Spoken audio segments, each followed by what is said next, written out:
acceleration of the separation vector.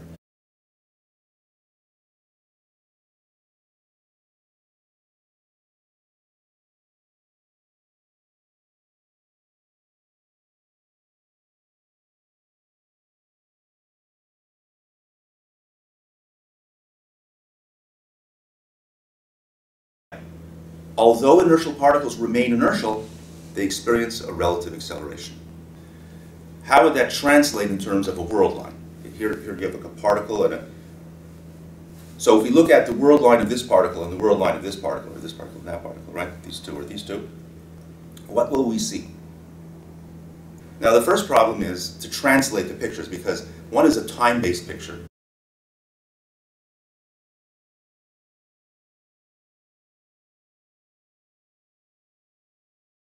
So clearly, the physical separation between them is changing. Now, does separation between particles mean that they're relatively accelerated?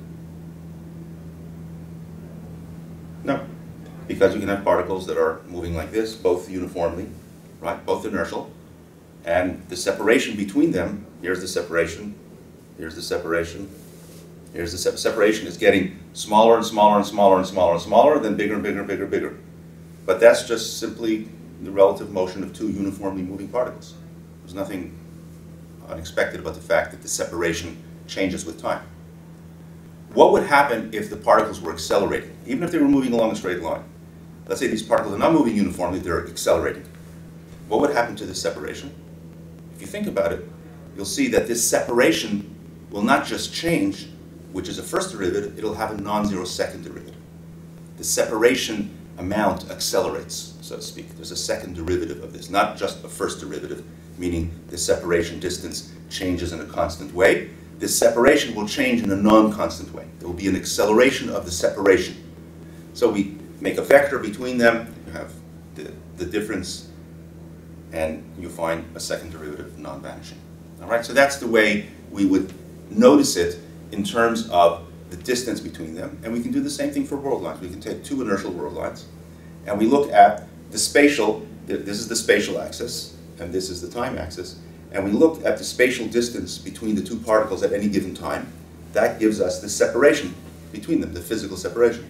And as time goes on, we look at that separation and see what happens to it.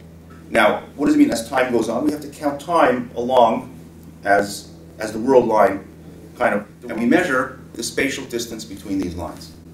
Now, if they are both inertial, and it doesn't matter if they're moving like this or if they're moving diverging or converging. If they are both inertial, there will be only either no separation change if they're really parallel, or a constant separation change. There will not be an acceleration of the change as we move along the time axis. Okay? So if we want to map what we said is the essence of gravity, that these two inertial particles will experience a relative acceleration, we do have to have two inertial world lines, straight lines, geodesics of space-time, which have an acceleration of the separation vector between them. Okay, what would that look like on a graph? How would you draw lines which have an acceleration of the separation vector as you move up with some parameter? Like here it's the time. Later we'll talk about parameters along world lines and so on. Okay, what would you see? Here we have two inertial particles, geodesic world lines, right? And there's relative acceleration between the particles, where you have particles accelerating, and particle here, they're falling, let's say, and they're accelerating towards each other. So in free fall, you would just see this, some kind of, they're falling alongside them, and you see these particles, and they're accelerating towards each other. Okay, or they're accelerating away from each other, like this way. Okay, as you're falling, you see this kind of motion. What matter does, it has an effect on the medium.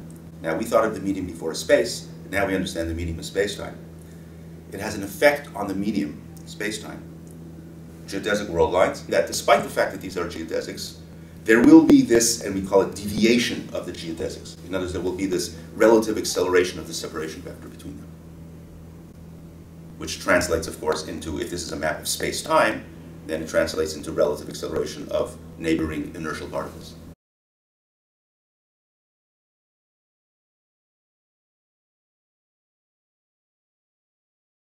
The world line is frozen in time. It's space-time. There's no time motion here. We have to impose our own view in the universe. Physics doesn't insert time into the equations directly. It's our own perception. Our conscious awareness of physical events is according to time. We have time evolution equations and so on. Everything is time. But the physics diagrams and the physics equations don't necessarily have time in them a priori. We kind of have to put them in there in order to interpret it to what we are aware of. So we have these world lines. We stick a parameter along them, a time, like, so that we can march along them and see what happens as time progresses.